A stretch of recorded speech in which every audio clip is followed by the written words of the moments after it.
Born out of the war being fought in the steamy jungles of Southeast Asia, the Fairchild A-10 was ultimately molded to be a vital weapon in the war over the cold grey plains and forests of Central Europe. Mercifully, World War III did not erupt in the fields and woods of Germany, but if it had, the A-10 would have been a key player in holding back the tide of Warsaw Pact armour.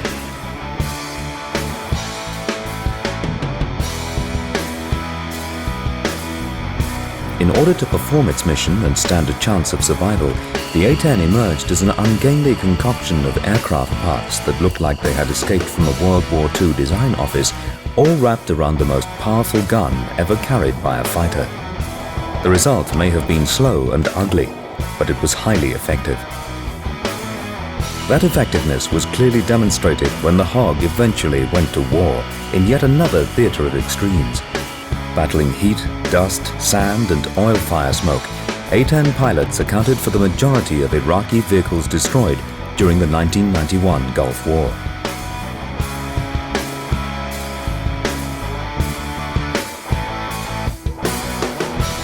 Although the end of the Cold War robbed the A-10 of its primary mission, the type's unique capabilities have been readily harnessed to the requirements of modern warfare. Although the fleet is smaller than it once was, the unmistakable whine of the A-10's engines and the ear-splitting growl of its cannon will be around for many years to come.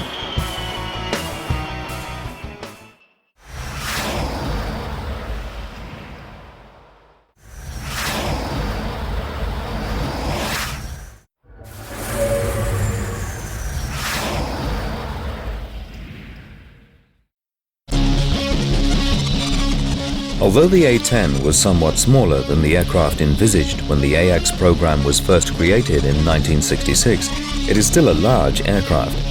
Sitting high off the ground and with its straight wings spanning around 75% more than that of the F-16, the A-10 appears very cumbersome.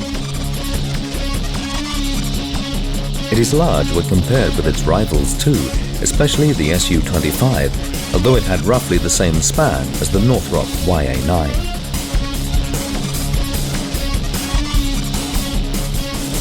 Due to its inherent redundancy, the airframe is quite heavy for the aircraft size, but it can carry a huge warload and lots of fuel.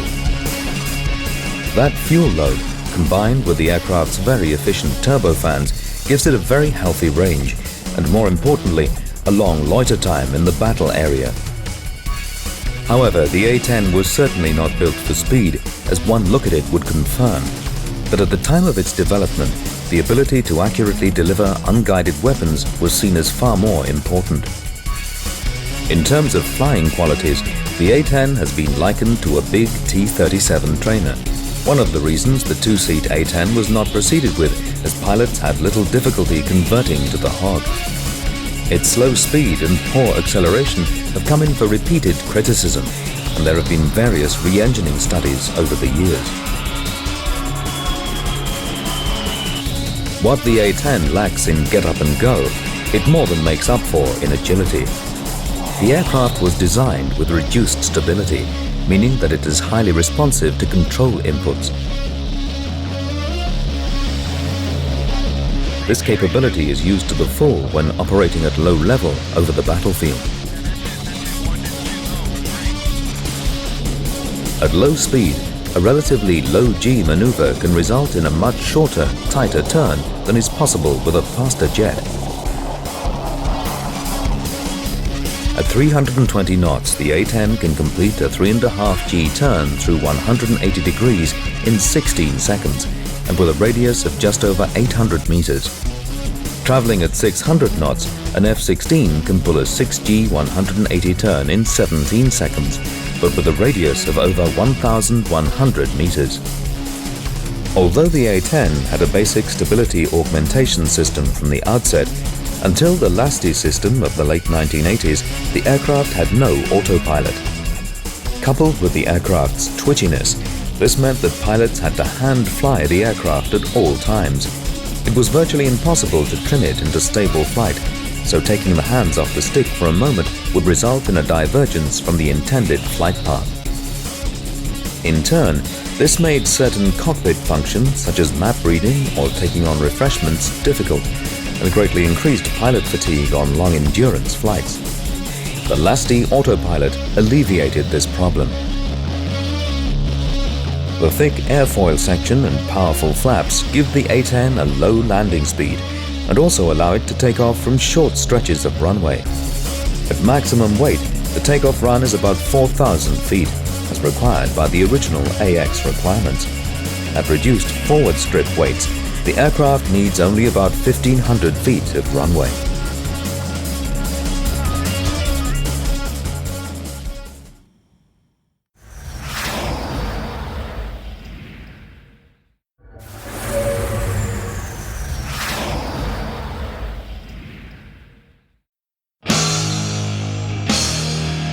One of the key drivers of the A-10's design was combat persistence. In other words, the ability to carry a large amount of ordnance. At the very heart and soul of the A-10 lies the truly impressive General Electric GAL-8 Avenger cannon. This monster weighs over 1,900 kilograms and is bigger than most family cars. The GAL-8 is a 7-barreled rotary cannon. The cannon is offset slightly to port so that the firing barrel is on the aircraft's center line. There were initially 2 rates of fire available, 2,100 or 4,200 rounds per minute, although it was later fixed at 3,900. The gun is powered by 2 hydraulic motors, and bursts of fire are restricted to a few seconds. A normal total of 1,174 ammunition rounds are carried in a huge drum behind the gun, arranged radially in a spiral. A dedicated loader is required that can upload an entire batch of fresh shells and download the spent cases in around 13 minutes.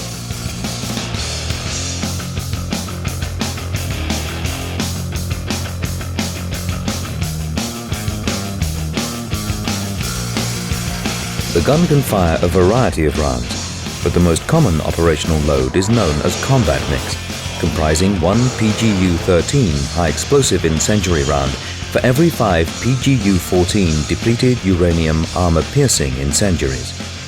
The PGU-14 shell weighs 3/4 of a kilo, of which nearly half a kilo is the depleted uranium round. It leaves the muzzle traveling at nearly 1,000 meters per second and can penetrate tank armor from up to 6.5 kilometers away.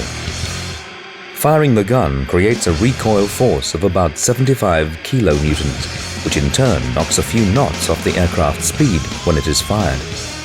Its muzzle horsepower is nearly 180 times greater than that of the standard World War II aircraft cannon, giving some idea of the sheer power of the weapon.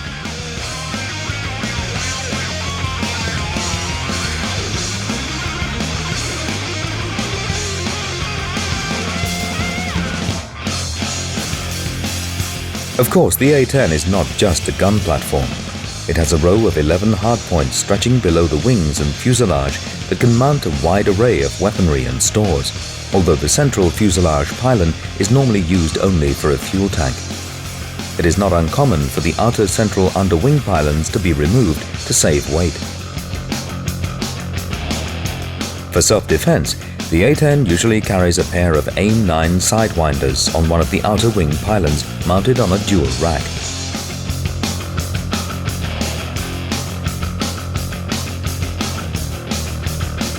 They are usually balanced by an ECM pod on the starboard outer. That leaves 8 pylons available for mission weapons. Just as important to the A-10 as the gun is the AGM-65 Maverick missile. They are carried on stations 3 and 9, the wing pylons just outboard of the undercarriage fairings. These stations can carry up to 3 Mavericks each. It is common to carry both TV and infrared-guided Mavericks together, although not on the same pylon. The Maverick has either a magnifying TV or an imaging infrared seeker in the nose. This seeker presents an image in the pilot's cockpit display. The pilot then moves crosshairs over the intended target and locks on the missile's seeker. The missile is fired using auto-tracking algorithms to fly itself to a precision hit on the designated spot. A 57-kilogram shaped charge warhead penetrates armor easily. A range of up to 20 kilometers allows the weapon to outrange most battlefield defense systems.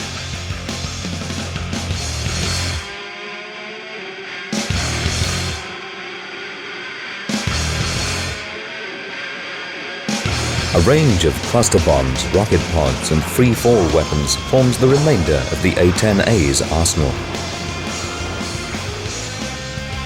Stations 4 and 8, the wing pylons inboard of the undercarriage fairings, can mount up to 3 Mark 82 bombs on triple ejector racks, while the outer wing and under fuselage pylons normally mount single weapons each.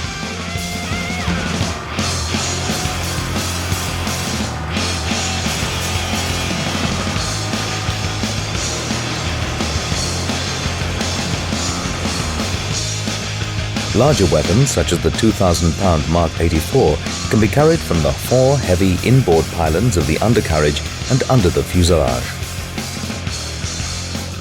Cluster weapons have been used widely for attacks against area targets, the larger varieties being restricted to the heavy stations. Shown here are Mark 20 Rockeyes, widely used during Desert Storm.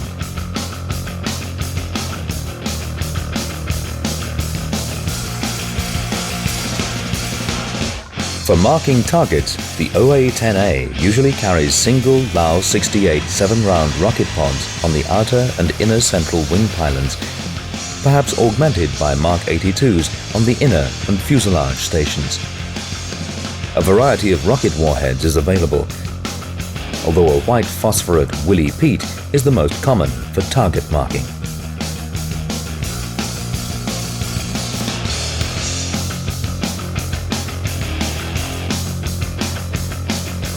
While the A-10A has been cleared to carry GBU-12 laser-guided bombs for years, it is only with the recent advent of the A-10C that it can self-designate. Consequently, the GB-12 now figures prominently in the Hogg's repertoire,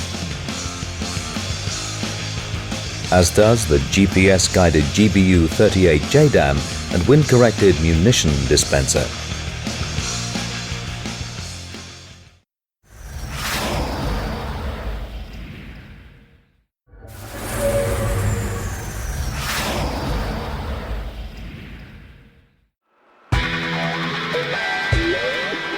Designed to fight a dirty war in the thick of the action, the A-10 lacks many of the sophisticated systems that have proliferated on the sleek multi-role fighters of recent years. At the start of its career, the A-10 had a very basic navigation system. It did have TACAN, but as that relied on line of sight to ground stations, was of little use when the aircraft was maneuvering down in the weeds. An inertial system was added to provide the pilot with a more useful navigation aid. In terms of targeting aids, the pilot had 3 sensors available. The first, and by far the most important, were his own eyes. The adoption of night vision goggles through the LASTI upgrade allowed the A-10 to finally venture into the night.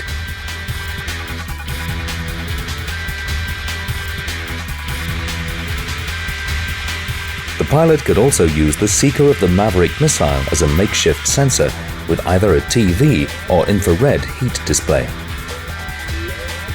The only dedicated targeting system was the AAS-35 Pave Penny, a small pod carried on a dedicated pylon under the starboard front fuselage. The Pave Penny looked ahead of the aircraft and spotted coded pulses of laser energy reflected from targets being designated by lasers fired by ground troops. The system generated a symbol in the pilot's head-up display, which allowed him to quickly locate the desired target. Although some designation systems were proposed for the 2-seat night attack A-10 in the late 1970s, it is only now, after 30 years of service, that the A-10 is receiving a self-designation capability for smart weapons. The A-10C is wired to accept the Lightning AT or Sniper XR pod, typically carrying it on the starboard outer central wing pylon. While it had little in the way of offensive avionics, the A-10 has always been well protected. This is very important for an aircraft that was expected to spend its operational life operating at low level over a densely packed battlefield. Pimples either side of the nose and tail cone serve a radar warning receiver system that provides a cockpit warning of radar-laid artillery, or SAMs. To counter this threat, the A-10 carries an electronic countermeasures jamming pod under the outer wing pylon. Shown here is the ALQ-131, widely used in Europe. The ALQ-119 and ALQ-184 have also been used, mainly by A-10s in the US and Far East. To counter heat-seeking missiles, the A-10 has 4 ALE-40 flare dispensers mounted under each wingtip and another 4 in the rear of each undercarriage fairing. As well as IR-defeating flares, they can carry chaff to disrupt radar guidance.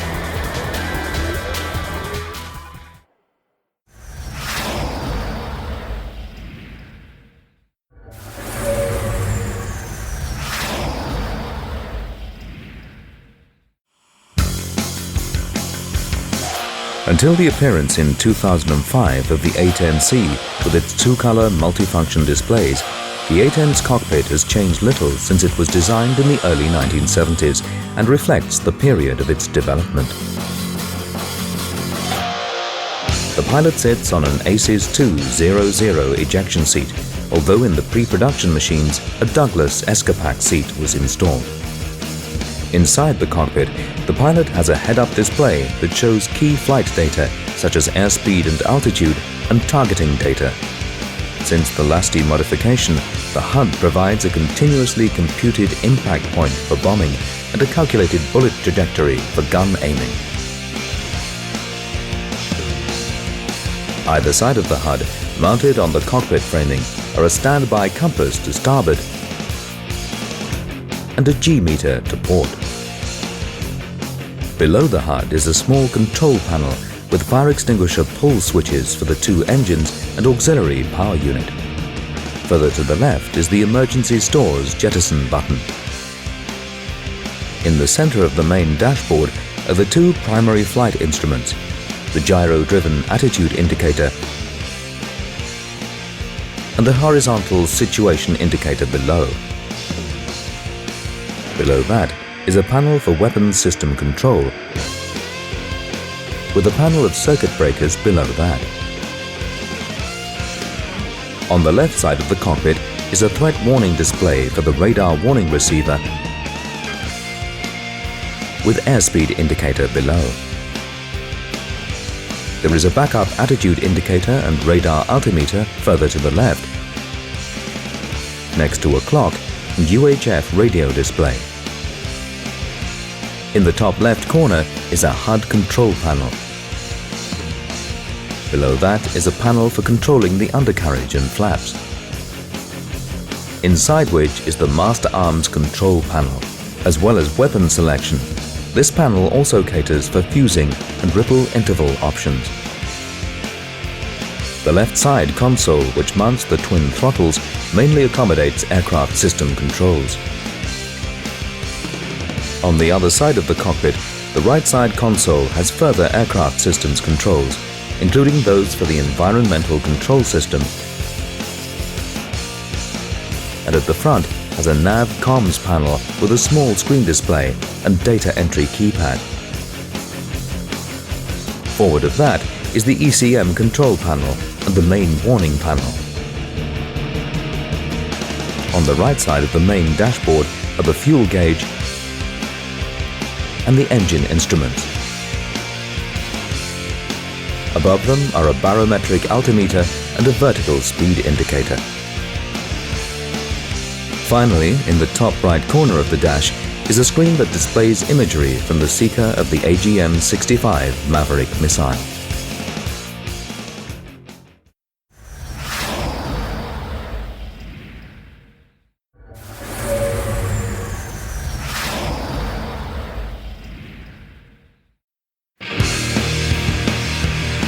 To power its new attacker, the US Air Force turned from turboprops to the emerging technology of the high bypass ratio turbofan. There were many reasons for this. Firstly, the engines promised to be highly fuel efficient, translating to long loiter times over the battlefield. Secondly, they were very quiet and produced little in the way of heat signature, both significant attributes in terms of survivability.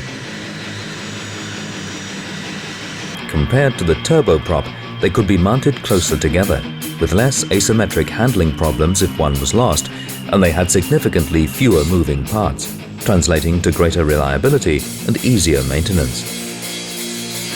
For the A-10, the chosen engine was the General Electric TF-34. It was derived from the TF-39 used in the Galaxy transport and was first applied to the Lockheed S-3 Viking. Although it was not a huge success in its own right, the TF-34 nevertheless went on to form the basis of the highly successful F-110 and F-404 fighter engines. The two YA-10 prototypes flew with standard Navy-spec TF-34s taken from the Viking program. In the YA-10A, an early production aircraft, they were replaced by TF-34-100s, which were tailored for the A-10. They were heavier, but cheaper. After these initial engines showed considerable wear and tear in service, they were replaced by the -100A with modified components that greatly extended engine life.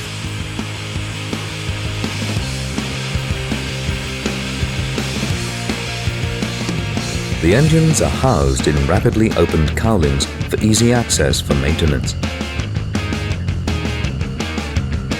In the fuselage between the engines is an auxiliary power unit that allows the engine to operate at austere locations without the need for ground power, greatly enhancing its deployability.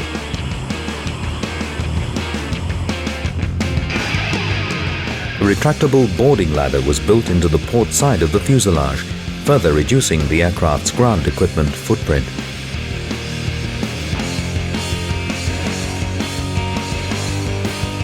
Fuel is held in self-sealing tanks in the fuselage and center wing section. The tanks have fire-retardant foam to minimize damage in the case of being hit by ground fire. For ferry flights and some longer endurance missions, the A-10 carries fuel tanks on the center line and inner wing pylons. These large tanks were the same as used by the F-111.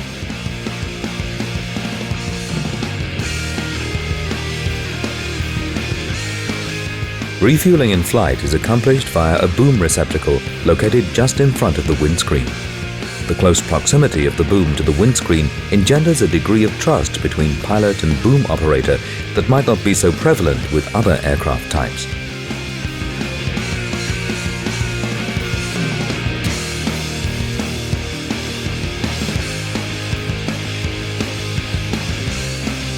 On the ground, the A-10 can be rapidly refueled by a pressure system. The single refueling point is located in the front of the port undercarriage fairing, the so-called kneecap. The end of the fairing hinges down to reveal the fueling nozzle and a ground control panel. The undercarriage was designed to be sturdy enough to handle operations from less than ideal surfaces, such as damaged runways or public highways.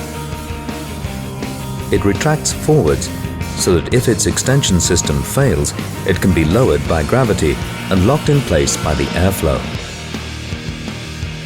When retracted, a portion of wheel remains below the fairing, so if it can't be extended at all, the aircraft can make a wheels-up landing without scraping the aircraft's belly too badly.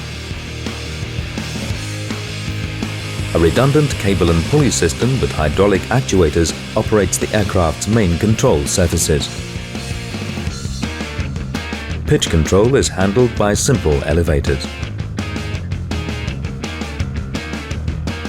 The rudders on the widely spaced fins provide excellent yaw control authority, very useful when walking gunfire along a line of targets. Large decelerons give the A-10 an excellent rate of roll when used as simple ailerons. but can split into upper and lower sections to act as air brakes. As well as slowing the aircraft on landing, the decelerons are sometimes used to stabilize the aircraft during dive attacks. To provide lift for low-speed flight, the A-10 has 4 sections of powerful slotted flaps. Originally, they were deployed at 40 degrees, but this was subsequently reduced to 20 degrees. The A-10 also has 2 more movable surfaces in the form of 2 leading-edge slats on the inner wing section. They are deployed at low speeds or high angles of attack to ensure the engines receive smooth airflow. This avoids compressor stalls in potentially dangerous areas of the flight envelope.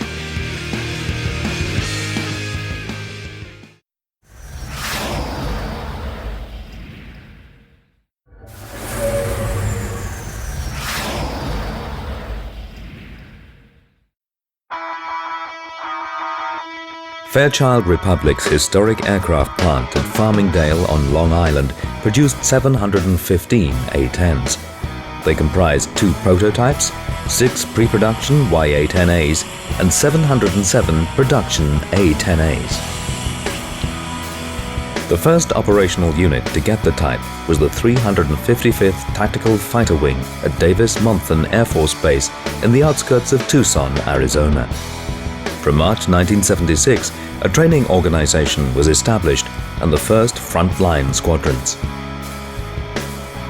A second US-based unit was established from late 1976 in the form of the 354th Tactical Fighter Wing at Myrtle Beach in South Carolina. From here, the 354th provided deployable assets on the East Coast, while the 355th provided similar machines for the Pacific Theater. Without doubt, the most important theater of operations intended for the A-10 was Central Europe. In July 1978, the 81st Tactical Fighter Wing began assembling a huge force of A-10s in England, spread over 6 squadrons at the twin bases of RAF Woodbridge and RAF Bentwaters. They established 6 forward operating locations in West Germany at Alhorn, Norvenich and Jever in NATO's 2nd Allied Tactical Air Force region in the north, and at Zembach, Leipheim and Wiesbaden in 4th ATAF's southern sector. In 1988, 2 squadrons joined the 10th Tactical Fighter Wing at RAF Alconbury to ease overcrowding at the other airfields. In May 1979, the Air National Guard received A-10s, the Warthog being the first brand new aircraft to be delivered to the Guard as opposed to hand-me-downs cascaded from active duty units. Several more Guard units later re-equipped with the A-10, as did a number of Air Force Reserve units. Reservist units have taken an increasingly important role in recent years with deployments to Afghanistan and Iraq.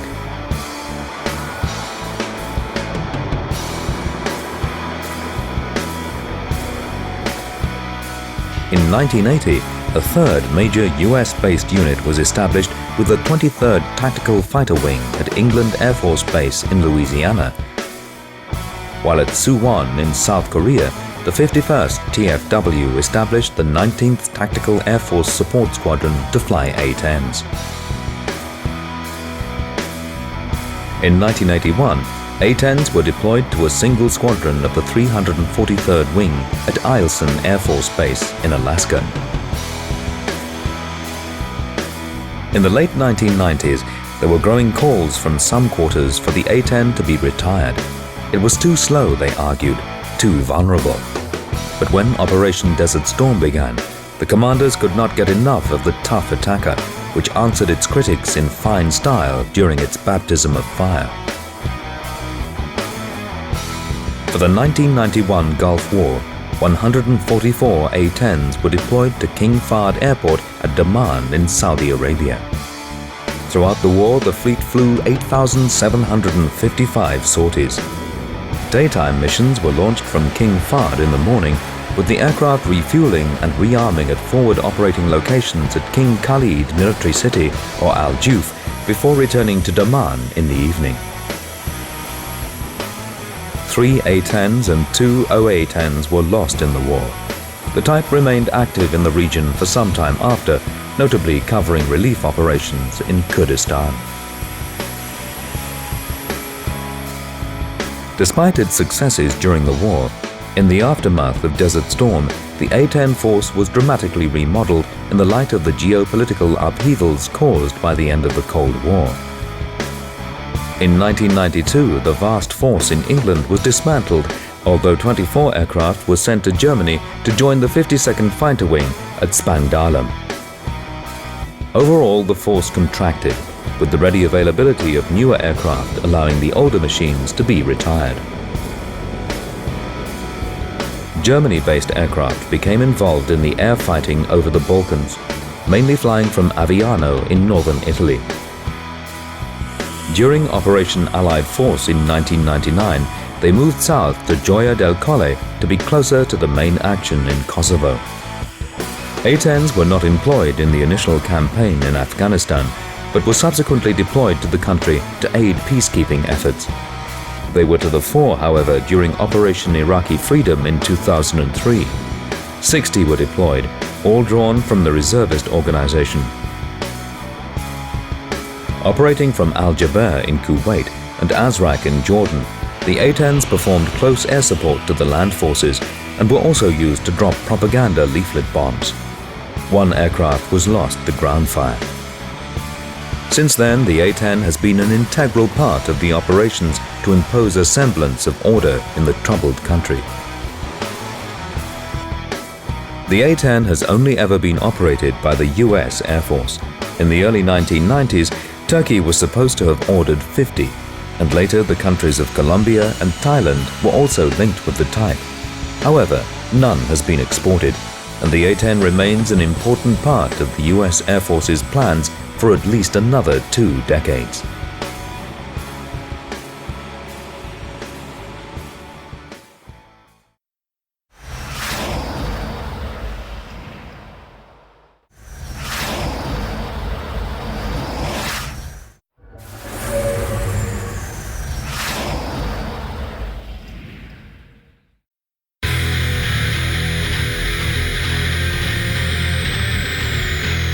The A-10 is primarily known as a tank killer. In Cold War days, it would have been deployed in large numbers along the Central European front to tackle Warsaw Pact armored vehicles as they crossed the border and ventured into West Germany. In Europe, the A-10s operated from 2 main operating bases in England. In time of war, they would have deployed to 6 forward operating locations, or FOLs, in West Germany, each manned by a single squadron with 18 aircraft.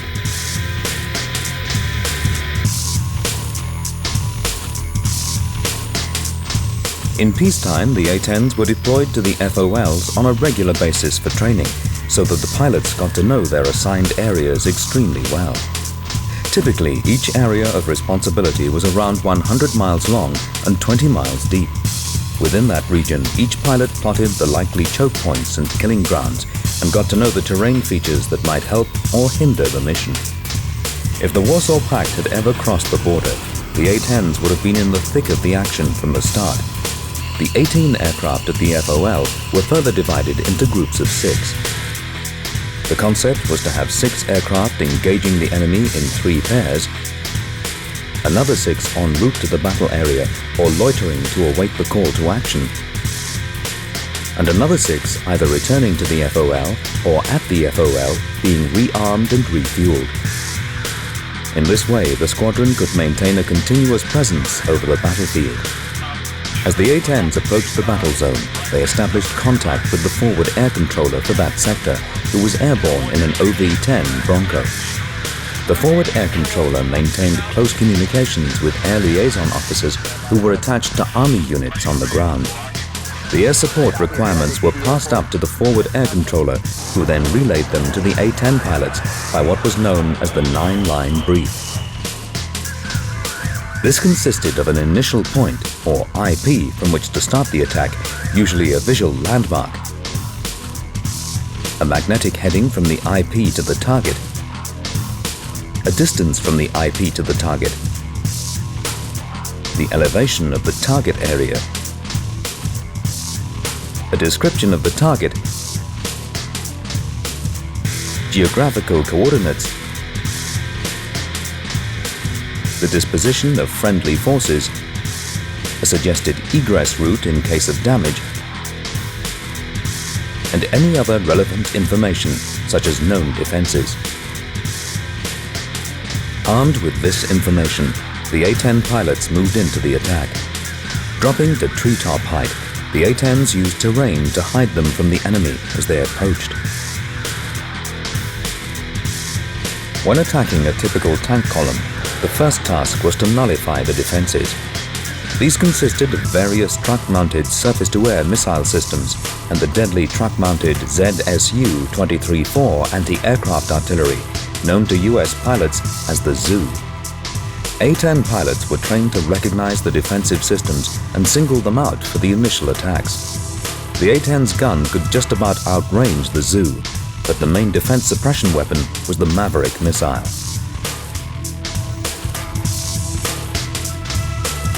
With the ZUs and SAMs shut down, the A-10s could then attack the main body of the convoy. Ideally, the convoy would be caught in a confined space, such as a road running through a gully. The A-10s would then pick off the vehicles at each end of the convoy, so halting the main body in its tracks, making them easy, stationary targets.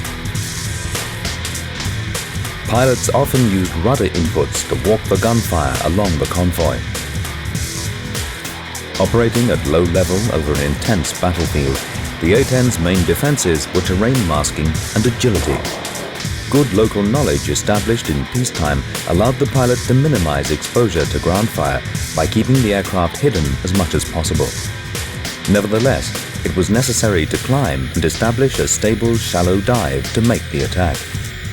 This phase was kept to a minimum, and as soon as the weapons had been fired, the pilot jinked violently to spoil the aim of any defender. A-10s nearly always worked in pairs, and when working a target-rich environment, such as a stationary convoy, they set up a pattern in which one of the aircraft was attacking the convoy while the other was repositioning. In this fashion, the convoy was always under attack, making it more difficult for the light defenses, such as shoulder-launched missiles and light guns, to respond. The attack pattern, with A-10s turning tightly and firing continuously, became known as the squirrel cage. On the central front, A-10s were also expected to work closely with anti-tank helicopters and ground artillery. In the so-called Joint Air Attack Team concept, the A-10s took out the defenses as before,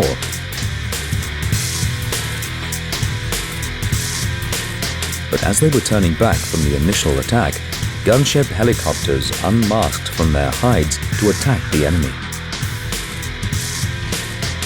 As they dropped back down into the trees or terrain, so the A-10s would re-attack.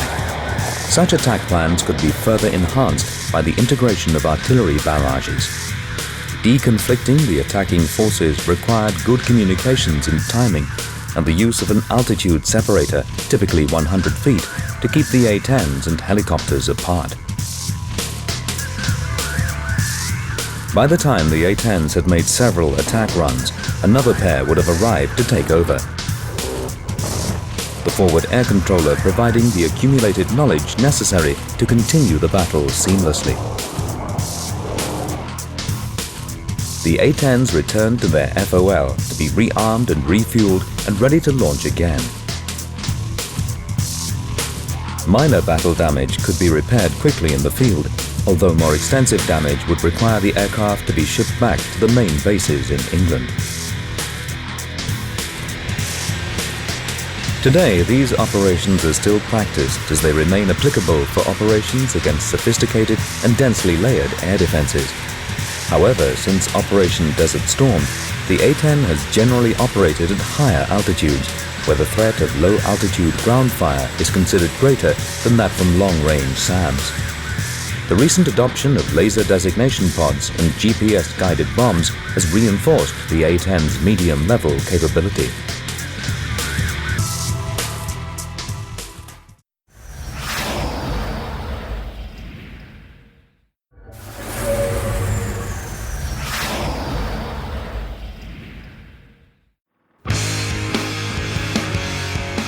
In 1963, the U.S. Air Force began using a few ex-Navy Douglas Sky Raiders and later T-28s in the close support and combat rescue roles.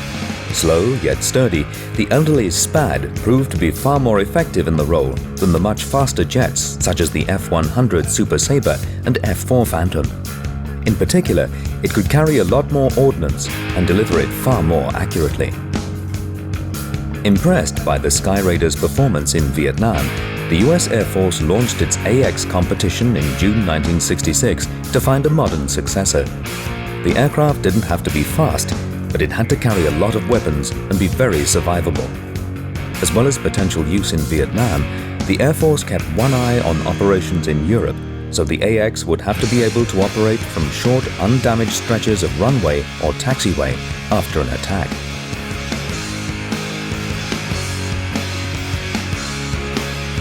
With the US embroiled in a bitter war in Southeast Asia, the AX program moved forward slowly and shifted emphasis from turboprop power to the then new generation of high bypass ratio turbofans. The expected size of the AX shrank, and it was increasingly being seen as a cannon-armed tank killer rather than a bomb truck. In May 1970, a request for proposals was sent out to 12 companies, of which 6 responded. Others were put off by the low price of $1.4 million for each of the 600 expected aircraft, feeling that the competition was not worth bidding for. After evaluating the proposals, the U.S. Air Force announced in December that Northrop and the Republic Division of Fairchild would be awarded contracts to build 2 prototypes, each for a fly-off evaluation. Sam Nelson flew the Fairchild Republic offering, designated YA-10, for the first time from Edwards on the 10th of May 1972. Lou Nelson, no relation, flew Northrop's rival YA-9 on the 30th of the month.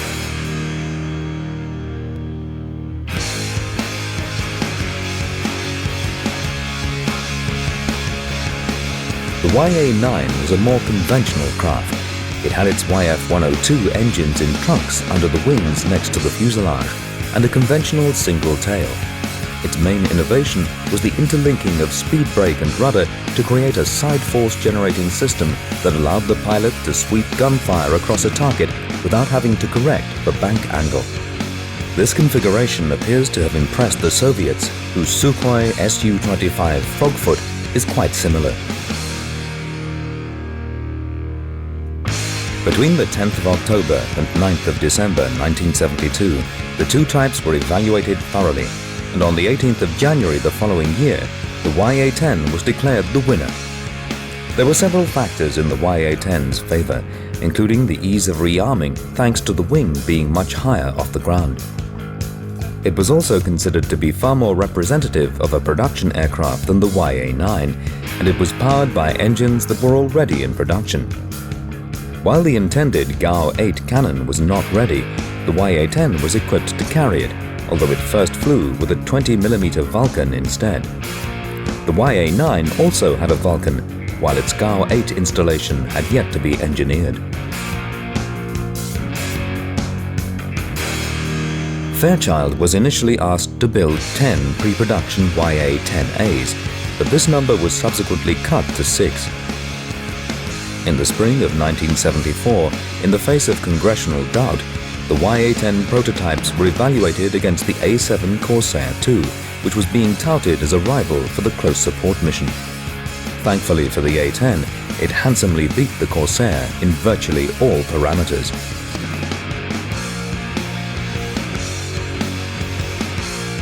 The first YA-10A pre-production aircraft flew on the 15th of February 1975, and shortly after, the prototypes were retired.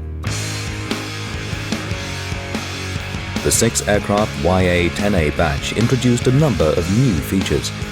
The tail fins were reshaped and the wings slightly lengthened. A refueling receptacle was fitted in the nose, and strakes were added below the wing roots to smooth airflow around the fuselage pylons. The gun was angled down by 2 degrees. The 6 pre-production aircraft were kept very busy on trials duties, although they fell behind the schedule because of the reduced number of aircraft. In 1978, one was lost when both engines flamed out during gun trials and failed to restart. Production A-10As began to emerge from Fairchild Republic's plant at Farmingdale on Long Island in the autumn of 1975. The first one flew on the 10th of October. To speed the development program, the first 4 production aircraft were diverted to the test fleet to make good the cancellation of the 4 YA-10As. Because of this, the first operational aircraft was not delivered to the 355th Tactical Fighter Wing until March 1976, 5 months late. Officially, the A-10A was known as the Thunderbolt II in honor of the World War II fighter built by the same factory. In service, it was rapidly nicknamed the Warthog or Hog, and the name stuck. The Hog is a remarkable-looking aircraft, its shape driven by its mission requirements and the need to be highly survivable. The fuselage is simple and built around the massive GAL-8 gun. The nose wheel had to be offset to starboard to accommodate the weapon. Double curvature panels are avoided where possible to ease battle damage repair and to keep costs down. The pilot sits in a titanium armor bathtub that can withstand hits from 23mm shells, and further armor protects the fuel system. The wings are immensely strong, built around a 3-spar structure. The turned-down Herner wingtips were adopted to reduce drag-inducing vortices. Throughout the aircraft, single-point failures were designed out so that the aircraft could continue flying after suffering hits in key areas. The hydraulic systems are duplicated and widely spaced. The cable flying control system is also backed up. The most obvious duplicated features are the twin tails and twin engines, both of which are interchangeable from one side to the other. The A-10 was designed to keep flying with one engine or a tail shot away. This A-10 was hit over Iraq in 2003, nearly losing its engine, but it managed to bring its pilots safely back to base. The tails were positioned to help shield the engine's exhaust from heat-seeking missiles, while the high mounting of the engines kept them away from potential foreign object damage when operating from rough or damaged runways.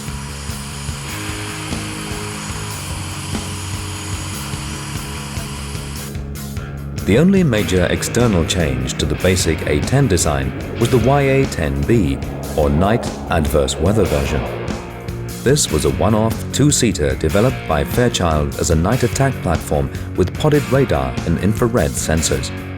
Neither it nor a trainer version aroused much interest in the Air Force. There were several equipment developments, including the addition of an inertial navigation system to ease the pilot's workload.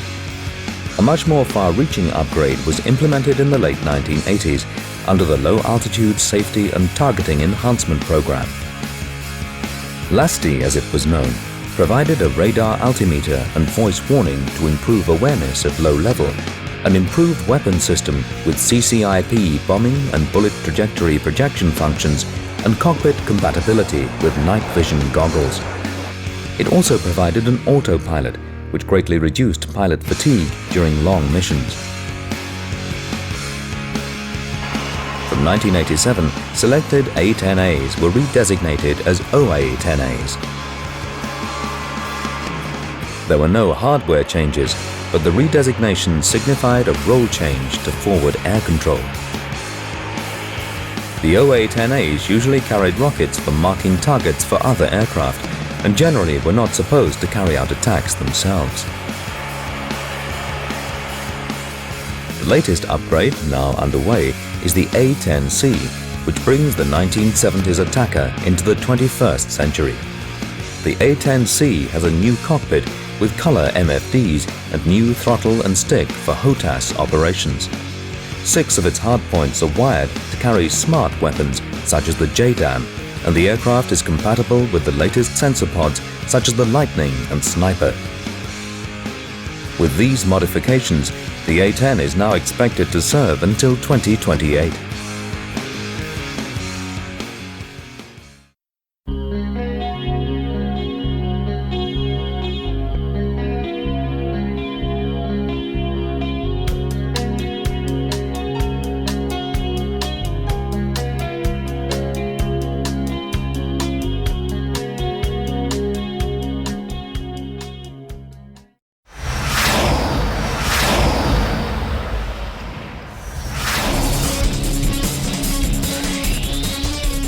最後の有人戦闘機と言われた F-104 スターファイター。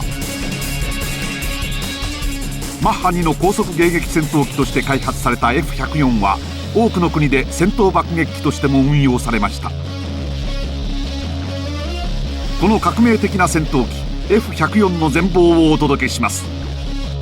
次号もぜひお買い求めください。